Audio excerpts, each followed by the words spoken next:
因为毕竟像我是淡水人，如果有朝一日我要推出联名怪兽的话，耳呆怪兽，肯定是阿给怪兽阿给怪兽，必杀技是铁蛋攻击，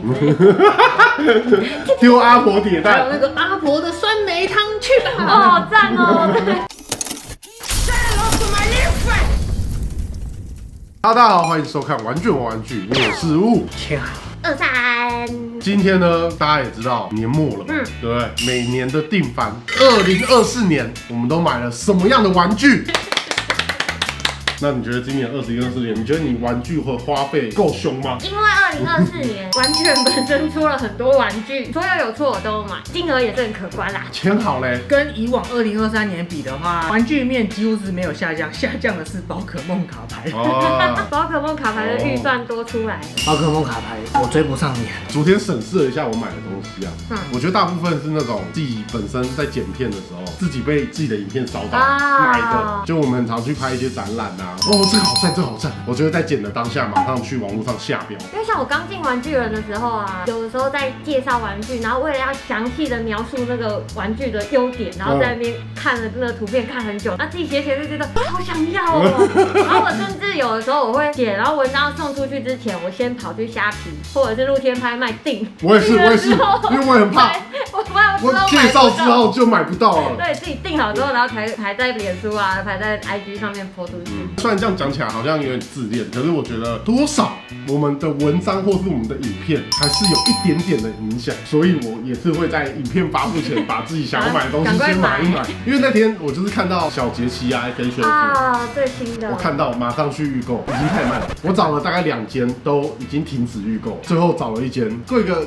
100-200而已，也只剩这间了，那就买吧。打开那个推播通知是很重要的，好不好？趁机宣传一下。在这里宣传这个小铃铛开起来。那我们呢就各自准备了一些我们今年买的玩具，要介绍给各位玩具。那我第一个呢要带来的是我今年新入坑的超人力霸王的主题的玩具阿斯加龙。因为今年就是突然算是入了这个超人力霸王的大坑，你在各种地方都可以买到超人力霸王的各种商品。这个 DX 的阿斯加龙它其实已经是去年的商品，今年年中那时候5月去日本的时候才卖。因为 DX 的玩具比较是儿童向，因为它有声光效果，它的可动跟整体的造型还有用料都非常不错。声光效果里面有17种的音效，眼睛跟嘴巴都会亮。我其实没有想过阿斯加龙就是它是人操控的，但我没有想过他讲话是人的声音。没有，刚刚那个是贤人队长的声音，因为他是队长，然后他会跟队员说你们可以出击这样。可是阿斯加龙他后面有搭载一个很屌的 AI， 他到时候也会自己讲话。这个版本它比较多都是收录它战斗，它其实这个系列如果你买其他的怪兽，然后它怪兽里面会有相对应的配件可以装在阿斯加龙的背上，因为它最后会有 Model 2后面的不同的形态，然后可以让它变得更加完整。既然都是超人力霸王了，那我就一起讲一个，这个是在神户的超人力霸王商店买的一个翻页钟，我把它放在盒子里面的原因是因为它盒子外面有这个很激烈的这个效果线，这样。我如果要买24个，然后对战怪兽新人，总共60体这样，把它放在桌上的每一分每一秒都是各种的力霸王，还有各种的怪兽或者邪恶新人在战斗。他每次在翻页的时候，你就很想要看说这个时间代表的怪兽，然后你就可以把每一种超人力霸王都记起来。我觉得这个感觉如果看很熟的话，以后可以用这个当做暗号。我们在布雷萨跟谁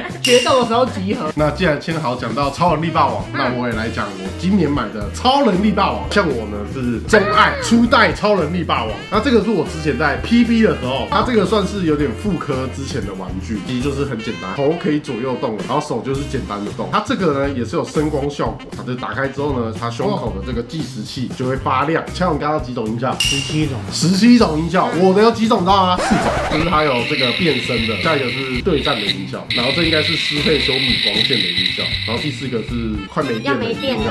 还没电的时候，它胸口灯还会一直闪，我自己还蛮喜欢的，非常非常赞。2位介绍的超人力霸王我没有，但是呢。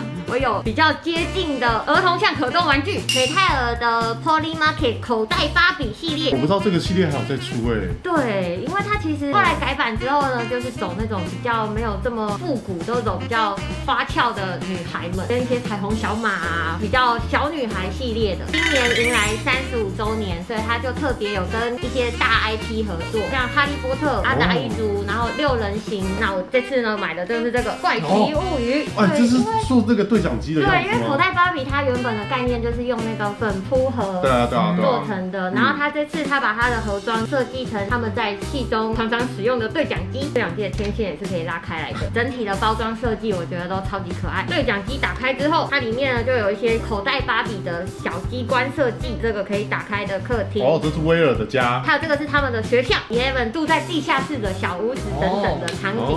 比较特别的是它打开之后的另外一边颠倒世界，它这样子打开来之后就是一个很完整的它的世界观。它从这个盒装底下拉开呢，是有一卷这个录影带，打开之后就是各个角色的小人偶，就有包含4位小男生主角，然后 Eleven 跟这个魔神，还有他们剧中使用的无线电也可以拿在他们小人偶的手上。另外还有他们的脚踏车。最靠背的是还附一个 Eleven 的假发，对，还有这个 Eleven 最爱吃的松饼，搭配的这个小人偶就可以站在各个它设计的场景中。像它这边就有这个感觉剥夺池，它在这个场景的这个黑板的部分呢，用这种软材质设计，它就可以呈现出这个魔神从里面穿出来的样子。主要我是觉得它这个场景设计真的是太有趣了，这就是自己一个人玩也可以玩得很开心的小玩具。那接下来千豪要带来第2个是什么呢？我大哥的东西，香港义工坊跟日本知名设计师等哈老师携手推出的无敌铁金刚软胶，就是这个无敌铁金刚呢，就是今年的 TTF 那时候有卖。它这个无敌铁金刚呢，算是把等哈老师一贯的手作的风格全部融入，然后在30公分的巨大尺寸中，算是淋漓尽致的展现。它这一次我觉得一个很可爱的地方是，上面的这个是一个沙头起上，因为等哈老师之前有出过就是沙头起老师的软胶，然后他是把它涂成无敌铁金刚的配色。那他这次是直接让这个秃头中年大叔沙头起上坐在这个指挥艇上面，然后可以跟无敌铁金刚结合，隔了一层的指挥艇，然后跟无敌铁金刚的头部呢吸住。他屁股的吸力很强哎，没错了。我觉得手作感在头部算是表现得非常明显，还是有融入了一点 M2 的那种手作感。它除了这个巨大的本体之外呢，还有2个配件 ，K7 跟 M2 经典2亿的机械兽的头，它是可以拿在手上，对不对？而且像它这个底部也有都做它的这个机械的那个这边的这个被我觉得那个细节有做好。那接下来呢，我要介绍就是我们的 SHF 今年蛮喜欢的一个动画，鸟山明老师的《沙漠大冒险》，拉欧跟西夫的套组，还有我们这个贝尔杰布。那时候买的时候呢，也是有一种贪小便宜的心态，因为我们的贝尔杰布附上5个可换脸，附的头条超级多，然后各个造型都有，然后披风呢也有附上2种，一个就是飘逸的，然后还有一个就是在沙尘暴里，然后他把脸蒙住的样子，跟这个正常的披风。那接下来我们的拉欧跟西夫的套组，那时候就在想说，为什么我们的西夫是配件？它这样也是一个豪华配件，可动就没有那么多，就是西夫呢就有附上替换手，脚的部分就也没办法弯曲，而且它的配件是那个发胶喷雾，对，它的配件是它的发胶喷雾，这是配件的配件吗？这个地位好低哦。然后我们的这个拉欧的部分呢，拉欧反而就是在这个剧中的这个造型算是已经非常特别，沙漠炎热，可是他却穿了一个毛袜造型，我觉得做的也不错。配件有附可以拿出来的手枪跟2个警棍，然后他的这个帽子也是可以拆掉，然后就可以拆掉，帽子很赞，就是整个造型呢，我觉得是非常喜欢。我也要介绍我今年在 TTF 买的玩具，当地怪兽乌龙面兽。当地是什么？因为它这个系列其实是有一个怪兽造型家韩河江宏老师他所设计的，它是针对日本的47个县市，结合当地的特色推出的当地怪兽系列。这个是这个香川县的这个乌龙面，韩河江宏老师他就是前几年离开了，当时就有把他的这个系列给立体化，变成怪兽立体图鉴，就有推出他的转蛋。当时我就被这只乌龙面怪兽打动，就觉得哇，看超可爱的，没有机会在台湾买到。那这次去 TTF 看到他居然带来这 One Up 推出这个软胶，太可爱了，我一定要买。把眼睛坐在筷子上是一件很聪明的一件事情，因为它就是香川县的怪兽嘛。那它其实它这个当地怪兽的整个系列，它是设定说这些怪兽们他们受不了他们的脚要踏在这个水泥地上，所以他们就会冒出来攻击，然后就希望可以有更多大自然的草地可以踩。它其实每一只怪兽除了结合当地的特色啊、名产之外，它也会有他们怪兽的小设定，就是整个故事很完整。像这个乌龙面怪必杀技就是强力 Q 弹，因为我自己是超级喜欢吃乌龙面。对，如果你去量贩店买的话，它可能都是1包，然后有4包装的那种啊。我每次都一次就是2包、4包的起跳。这其实你也是乌龙面怪。对，就是我真的超爱吃乌龙面的，所以看到这个乌龙面怪的时候就觉得，太好了吧，超我的怪兽哎。然后它这个是2旗色，这个也很有面条感的这种光泽的，也很不错。接下来呢，我的第3个，这个呢就是由日本炙手可热的艺术家 Johnny 设计的一个最新的动物角色，它叫做 Carol。我觉得它最可爱的点是它可以摆出这个谁放屁好痛。它的话就是手啊这边都是可以动，它脚也可以动。我觉得它的帽子做那种有点毛毛的样子，受不了。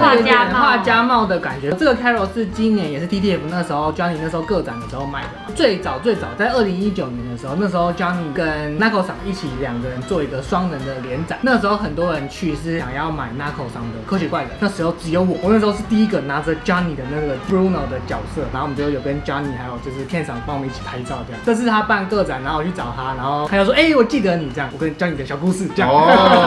可爱哦。那接下来我要介绍的也是软胶玩具知名台北玩具店曲卡卡 3.0 所推出的曲卡卡君。我们曲卡卡的老板汉斯，他是一个非常帅气的男人。曲卡卡的故事娓娓道来。曲卡卡刚开始的时候是以太空人来作为他们店里的 logo， 第一次出的玩具是太空人的，有点像是雕像。那到曲卡卡 2.0 变成咖啡店的时候呢，我们的汉斯哥他就以这个他喜欢的鸡块宝盒，然后设计一个曲卡卡的 logo， 然后一直到现在3.0了，推出了这个曲卡卡君。就是我那时候看到的时候就觉得，哇，这个太赞了！虽然很简单，可是呢，你可以看到他身上的那个肌肉动作的细节之外，屁股的样子都把它诱人的小屁屁、腰窝什么的都把它做出来。就我觉得这个细节真的是太可爱。然后2个人这样子站在一起，身体很大，然后头小小一个，然后一人没有脖子，然后一人戴一个这个红蓝的这个帽子，像小学生的帽子。然后脸的造型又这种超级简单，非常有曲卡卡风格，就有很多我们汉斯哥他自己喜欢的元素在里面，所以我觉得也蛮可爱的。那我要介绍的这个呢，也算是承袭我刚刚所说的结合当地特色所推出的产品。比较特别的是，它不是一个玩具公司，它是这个田文社所推出的福寿螺回力车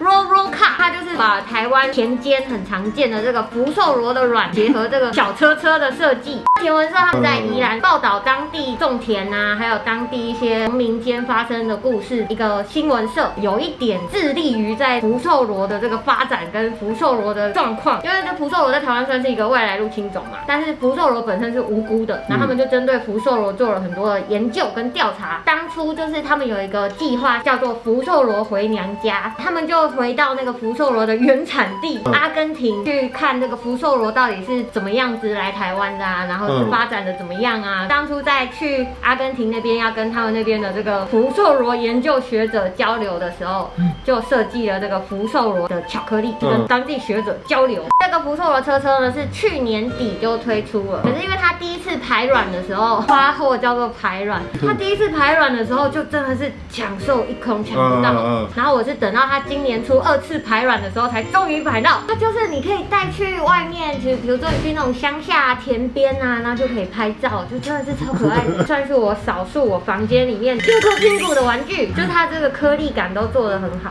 期待它可以再多多排卵，出一个履带吧。要是福寿螺战车，福寿螺战车听起来超帅的耶。对啊，下一个我要带来的东西呢，就是日本毛根艺术家藤崎琢磨 Molu Mutant 奇妙的生物转蛋。他们是藤崎琢磨老师笔下的一个奇幻世界，那他们是住在一个算是银河太空都市的地底下，然后他们有各种的造型。藤崎琢磨老师本身是日本一个很知名的毛根艺术家，他都是用各种毛根去做他的所有的创作。我觉得可能粉出的这个转蛋之中的版本呢，也算是有相当程度的还原了藤崎琢磨老师的毛根艺术的形式，用很亲民的价格去入手他的这些很可爱的角色。那时候就看到第一弹的，然后就觉得很可爱，然后就马上转，然后转完之后觉得他那个质感实在是太赞了，然后就又立马再转一个。他后来也有推出 Molu Mutant 第2弹，就是这个2个眼睛，还有这个胖的超可爱的，超赞的。也是千豪那时候送我这个转蛋，才认识这个藤崎老师。今年 TTF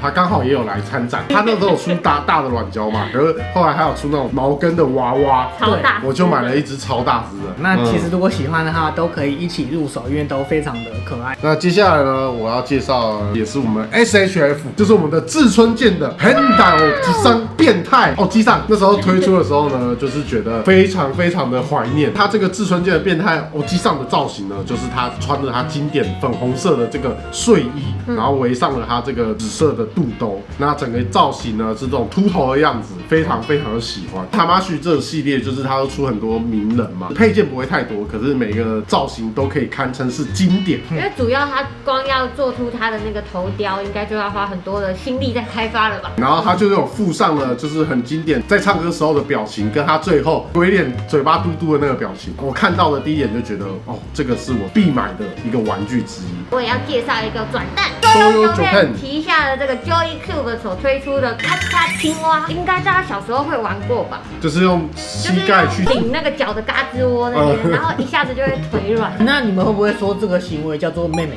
对，建豪刚刚说这就是妹妹。没有这么轻柔，是妹妹。没有哎。然后我刚刚讲出来，结果他们都什么妹妹？建豪说他从小到大，大家都叫这样啊，就是这样子。妹妹哦，它就是结合了这个恶作剧小游戏所设计出来的这个咔嚓青蛙，你只要推它的这个小腿肚这边，它就会自动去顶前面那只青蛙的脚的嘎吱窝。哦，哎，这种是他们蹲下来之后嘴巴会全部打开，超白痴的。只要一蹲下来的那个设计，它嘴巴会打开，它这个每一个都是可以开，然后你如果转很多的话，你就可以把它串成无限长，然后就可以有那种很像骨牌一样的视觉效果。然后主要是我觉得它这次的设计真的是非常可爱。它其实前面是有推出了原本是没有表情的竖体版，跟后来有出了职业篇，就有戴着什么警察帽子啊，还有摔跤手篇，都是同样的设计，非常可爱。但是它这个青蛙篇是跟那个日本的艺术家 Takeyama 合作，青蛙的脸真的是太棒。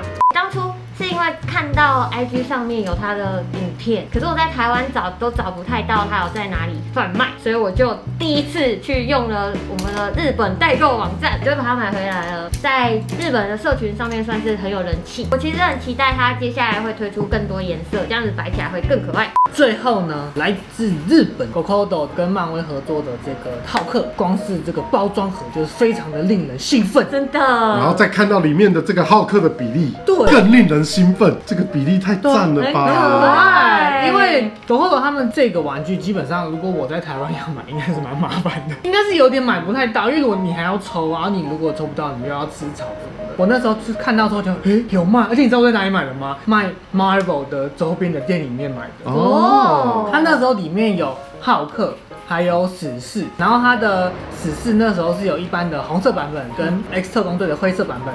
不过因为浩克的这个身形，让我决定我就是要买这个可爱的绿巨人。它几乎是完全没有脖子，就整个很可爱。然后它裤子这边也是有做一个这样子破掉的造型，拿起来的手感其实比一般我买的软胶玩具可能再小一点点。这个浩克我觉得是我买过最有趣的浩克。我觉得它这个大小就带出去拍照就是超级刚刚好。对，它可以塞口袋的。我觉得超可爱，它的绿色跟这个紫色配起来超好看。对啊，好赞哦！那这个浩克呢，也是我今年很喜欢的一个软胶玩具。今年可能买比较高单价的玩具，我放在后面。超合金魂 GX10R 的阿强1号。那超合金魂呢，其实在这几年一直就是在复刻无敌铁金刚嘛，从那个格劲开始，一直把之前出过的再重新推出。那这个阿强1号也是一样，长大之后开始玩玩具的时候，就很喜欢阿强1号的这整个造型。那这次的阿强1号比较不一样的是呢 ，GX10的时候呢是只有3个阿强1号的可换头，那它这次在 GX10R 呢又增加了新的3个可换头，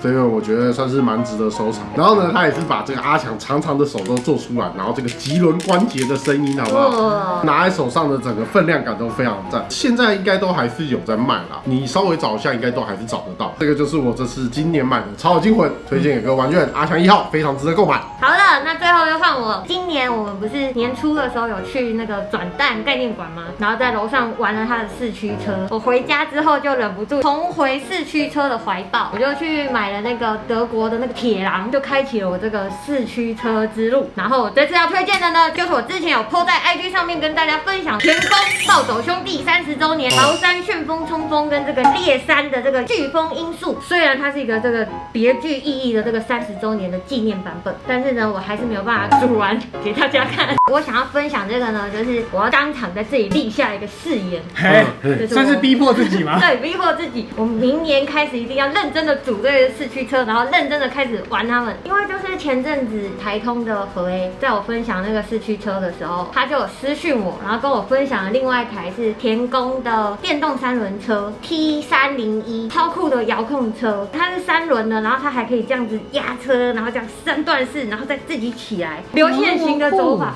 那一台真的超酷的。然后我看了之后，我就被烧到体无完肤。重点就是就上网查，想说价格也没有多贵，就买吧。因为真的看这个影片真的是太烧了，太想要了。就后来才发现，我看的那个价格只是它的车壳而已。然后如果你想要可以完成像影片这样子流畅的这个赛车，对赛车的这种状态的话呢，就还要再买无线遥控器啊，然后还要有其他的零件跟配件啊，整个组起来可能价钱是2到3倍。然后我就心里想说，哇，那这样子我连这个四驱车都组不好的人了，我没有办法这样子进阶到这个3轮车。可是这3轮车真的太可爱了，所以我就想说，那我要循序渐进的往3轮车的目标前进。那我们接下来要介绍的最后一个呢，就是我们3个人都有买的这个友情之证创意系列的31147复古照相机。那我们就想说，因为它是3合1的这个系列，所以我们就1人组1台。它这个呢是有261个零件，然后建议售价呢是19.99美金，大概几百块，亲民的入手价格。因为千豪是我们的这个拍照的担当，我的玩色达人。对，我们请千豪组了相机。相机呢这边这个外盖可以打开，打开之后呢就可以拿出它的胶卷底片。它的胶卷底片是用透明的窗户零件，然后上面贴贴纸，而且它里面贴的贴纸的图案就是那时候其他的创意系列的合作。那其实它这个镜头啊，然后前面的这个透明的零件把它变成镜头的玻璃，整体来说的造型是非常好看。那它虽然没有实际的功能性，可是你可以像是把玩底片相机这样转动它的收底片啊什么的都可以。那我觉得可以打开，就算是一个很赞的功能。那我的这个摄影机版本，就那时候组完的时候零件剩超多，就是我有一些千豪相机的配件是没有用到，然后我就直接把它自己随便乱动。它 V8 它是可以这样打开，然后里面也是有这个画面可以看。原本的这个组成摄影机的话呢是没有这个把手的，那这个把手是原本是附给相机的，那我也是自己把它弄的一个像是 V8 可以弄在手上的样子。这样超合理的。对啊。千豪上面有齿轮嘛，可是我这齿轮就没用到，我就把它装在这边呢，我也是稍微改了一下，用红色的让它感觉很像在录影亮灯的感觉。那这个就是第2个造型。那这个第3个造型呢，就是电视机。因为其实它相机，然后摄影机，然后接电视机就，我还确认了几次电视机。因为我们拍完之后呢，我们拍完的作品要经过电视机的播放，我们才可以享受这个拍完的作品的美好。没错，我的这个摄影机也是。电视是我们最后要呈现成品的，对，是非常重要的。我组的这个就是应该是里面最简单的电视机，因为它的说明书是最小本的，就是他们的底片跟 V8 的荧幕在电视机这边也是把它设计成它的电视荧幕。我就觉得这样子有一点可惜，所以自己就加装了这个小灯，让它变成比较真的像电视一样的造型。然后电视上面的这个钮也是可以转。我为了让它站立得更稳固，所以也多组了1只脚。所以这个就是我们今年推荐的乐高。虽然很小，但是我觉得是因为我们是3个灯都有1人1个，所以这样子拿起来带出去的时候，真的是我觉得非常棒。而且也算是强调了它这个系列可以3合1的这个玩法，真的超棒。那以上呢，就是我们这次跟各位玩具人介绍的2024年玩具人们的编辑都买了什么样的玩具。23，如果在我跟千豪之间你要挑一个，你会选哪一个？我在这个阿强跟这个铁金刚之间辗转的抉择。反正都是一家人嘛，有什么关系？真的，反正都是一家人。对，那我最后选的就是铁金刚，因为他的那个造型，他的那个表情真的是太靠北了。对，而且我们这个萨图基上的屁股还有很强的吸引力。对，他那个很强的屁屁也真的是很吸引我。那如果是我的话，我应该会选千豪的超人力霸王的时钟。我很常去千豪家，结果我看里面的图案，但我没有想过它是每分钟的怪兽不一样之外，跟每个小时的超能力王网不一样。就今天千豪介绍，我就觉得哇，这个真的超赞的，它有一种图鉴的概念。因为各个作品里面不一定怪兽都会出现，对，所以它等于说是一个跨时空的超能力霸王大集合，有点结合生活的这种，我觉得也算是这几年我们也蛮爱买的，就是玩具结合生活这种，这几年真的是也是蛮热门的。你本来不是还想要带那个吗？皮克敏的花瓶，后来没有带的原因，就是因为除了怕它破之外，就是后来这个任天堂快闪店也有卖，我就觉得很堵烂，因为那是我请我朋友去日本帮我扛回来的。那时候看到这个任天堂的快闪店有的时候，我也是觉得哇，有这个的话，那这个快闪店真的是顶呱呱。虽然还是有点不开心，但是就觉得你把这个拿来台湾卖，那你就是有诚意。那千豪嘞，我决定我想要这个。不可能吧？千豪竟然选择了福寿螺车吗？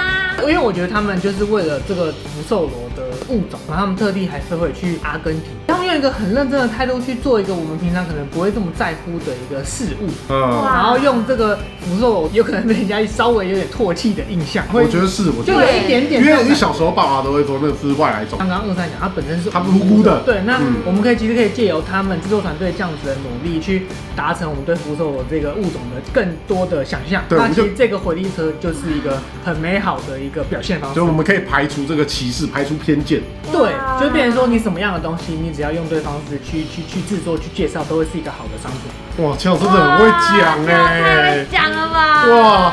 我感受到他们的热血跟诚意。麻烦那个田文社哦，那个有空可以联络一下玩具人，或联络一下千豪。为了千豪再排卵一次吧。为了千豪排卵，这种东西是只有在什么木村拓哉可以讲之类的。那在这个又是没有人选我的情况下呢，我们要介绍今年的2024年我们买了什么玩具。看来我都没有打中各位的好球带啦。喜欢55的带来的商品的话，就留言在底下让他知道。对，不然的话我是很孤单的。那这些呢，就是我们今年买的玩具啊，推荐给各位玩具人。那各位玩具人，如果你们在今年呢也有买了什么很酷、很特别、很想要跟我们分享的玩具呢，大家可以到玩具人 YouTube 的 IG 点选限时动态，跟我们分享你今年都买了什么。也欢迎各位玩具人在下面留言，让我们知道。那我们的影片就到这边，大家记得订阅玩具人频道，想让它开起来，追踪我们的 IG 上面有更多幕后花絮。喜欢我们影片，记得分享出去给更多玩具人看。那玩具，我们下周再见，拜拜。就我不是说何爷有私讯我吗？我就有在讨论那个软壳有没有比较好啊，或者是软壳要怎么用啊？他就问我说：“那你有买田宫出的剪刀吗？”然后我看成那田宫有卖剪刀吗？我就还很 gay 搞，然后我就想说，哈，那你问到这个我会的，还特别去看我的田宫剪刀上面那个编号，然后就把这个编号打出来，田宫有卖这个，就人家根本就知道，有点尴尬，有点尴尬掉了。我还在那边炫，我觉得我超丢脸的。没关系的，我的梦想，希望将来可以加入车队。